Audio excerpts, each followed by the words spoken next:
The wind off the North Sea never stops. It just decides how vicious it wants to be on any given day. In Peterhead, it claws at the corrugated roof of Grant's motors from October to April, then slinks back in June like a bully who's missed you. I've worked under that roof for 32 years.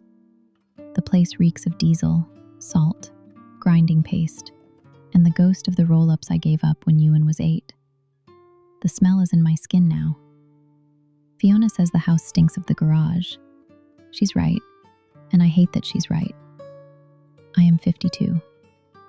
My back aches every morning before I even stand up. My hands are cracked. The nails black half moons no amount of Swarfago will shift. People say I look like a man who's permanently pissed off with the weather. They're not far wrong. Ewan was 19, my only child. Tall, restless, with his mother's dark hair and my own bloody-minded refusal to ask for anything. He had a laugh that cut through the gulls, the diesel engines, and the shouting on the harbor. He worked 3 days a week on a trawler and spent the rest trying to resurrect a wrecked Yamaha that should have gone to the scrapyard years ago. For 2 solid years, I promised him we'd finish it together. The bike sat in the corner of the workshop under a tarp, growing mold and guilt in equal measure. I was never good at saying the things that mattered. My own father beat softness out of me with silence and the flat of his hand. I thought providing was love. I thought if I worked myself into the ground, Ewan would know what he meant to me. I was wrong about that, like I was wrong about almost everything. The night he died was a Thursday in November.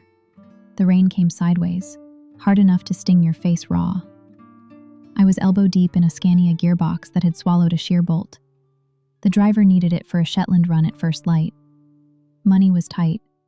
Fiona's hours at the care home had been cut again. One more late job, I told myself, and we'd be all right for Christmas. My phone buzzed on the bench. Ewan. I wiped the worst of the oil off and answered. "Da, any chance of a lift? I'm in a pub in town and I'm steaming." I looked at the gearbox, at the clock, 11:30, and at the rain hammering the skylight like it wanted to drown us all. "You're 19, not 9. Get a taxi." "I've no money left." "Then you should have stopped drinking sooner." "Right. See you later then." The line went dead. I stared at the phone longer than I should have. Something cold settled in my gut, but I shoved it down. The job needed doing. 90 more minutes. By the time I locked up, the rain had eased to a mean drizzle. I drove home along the coast road, wipers thumping like a heartbeat I didn't want to hear. The police were already in the kitchen. Fiona sat at the table, still wearing her coat, staring at the wall like it had personally betrayed her. 2 officers stood awkwardly by the sink. One of them said my name like he'd rehearsed it. Single vehicle collision on the A90. Motorbike left the road at the sharp bend just outside town. The words didn't fit together. I waited for the part where they said it was someone else's son. Fiona looked up. Her eyes were swollen, ancient. "He rang you." I nodded. "And you told him to sort himself out." Another nod. She made a sound I hope never to hear again and walked out. The officers left soon after. I stood in the kitchen until the kettle clicked itself off.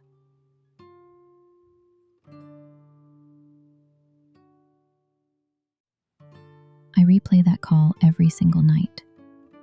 I hear his voice, half laughing, half pleading, and I feel the exact moment I chose a fucking gearbox over my own son.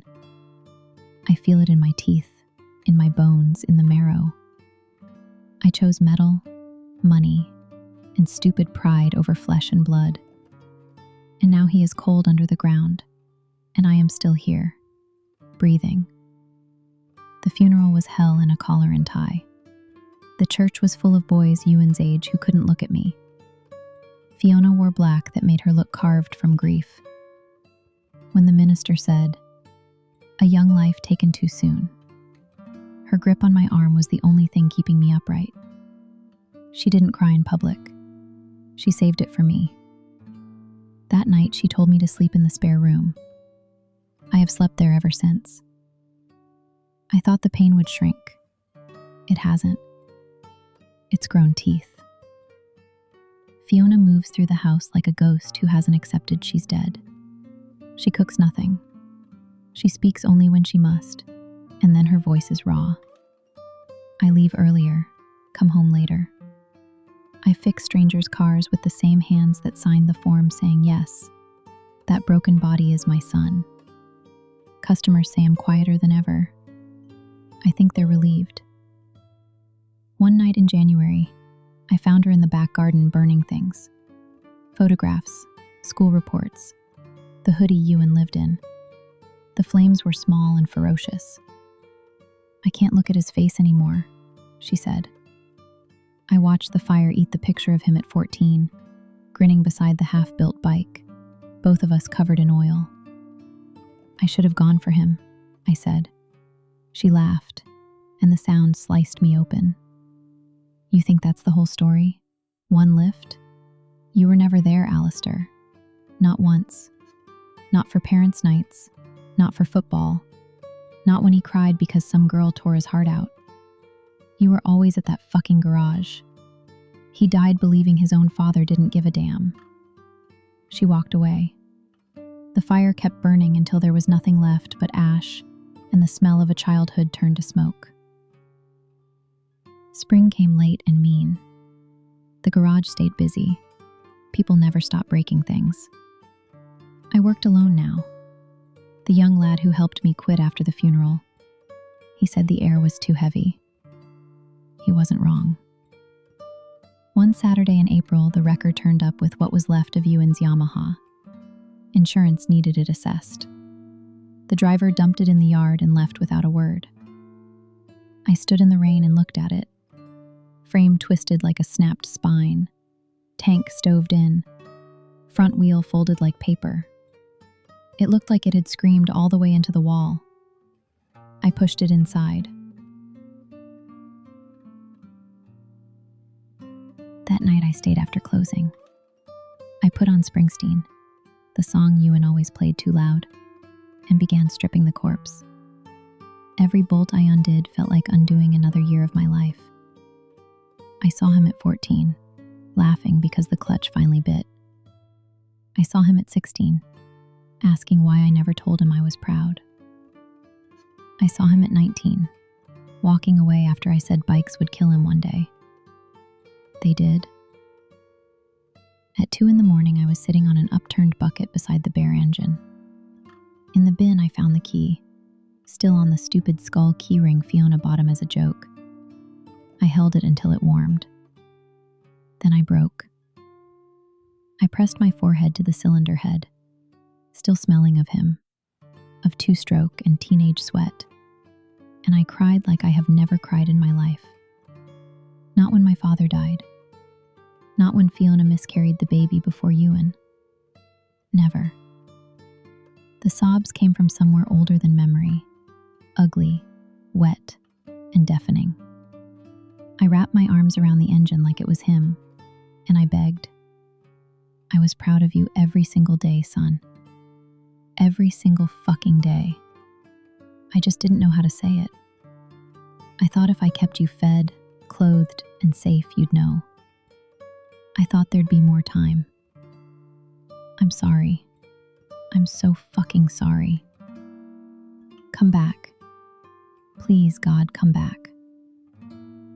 I don't know how long I stayed like that. Long enough for the rain to stop and start again. Long enough for the gulls to begin screaming over the harbor.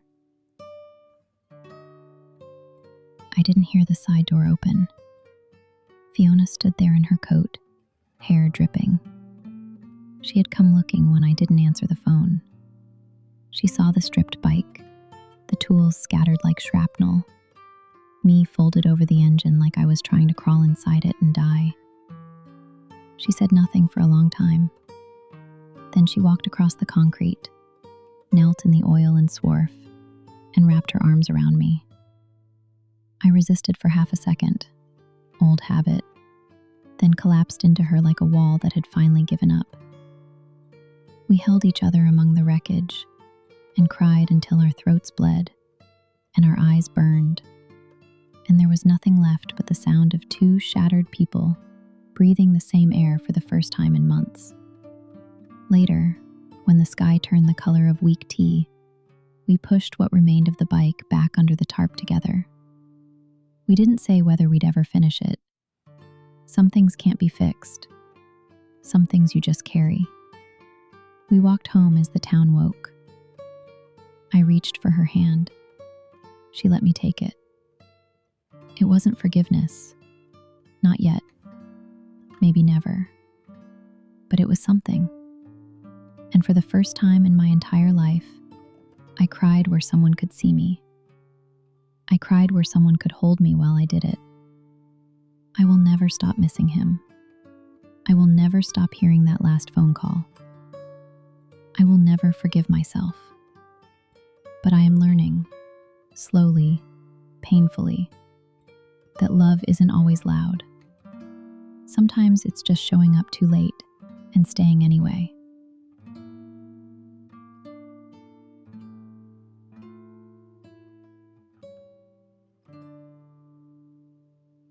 In the shadowed valleys of profound loss, where the soul wanders through the labyrinth of unspoken regrets and shattered illusions, we confront the eternal truth that grief is not merely an adversary, but a profound teacher, a sculptor of the human spirit. It etches canyons into our being, revealing layers of resilience we never knew existed, forged in the fires of vulnerability and tempered by the relentless passage of time. Consider this. Every tear shed is a testament to the depth of our capacity for love, a silent affirmation that we have dared to connect, to cherish, and to hold on to the fragile threads of existence. In the silence that follows tragedy, wisdom whispers that true strength lies not in stoic denial or armored hearts, but in the courageous act of unraveling, allowing the raw edges of our pain to weave into a tapestry of empathy, growth, and renewed purpose. We learn that words left unsaid are not eternal voids, but invitations to speak now, to bridge divides with authenticity, and to honor the departed by living with intention. You, dear listener, are part of a vast, interconnected web of human experience. Your sorrow echoes the collective ache of generations, reminding us that isolation is an illusion, and shared vulnerability is the bridge to profound communion. Healing, that elusive alchemy, emerges not from erasure or haste, but from patient integration, from carrying the weight of memory as a lantern, illuminating paths forward with the light of lessons learned. Embrace this paradox. In our deepest fractures, we find the seeds of wholeness.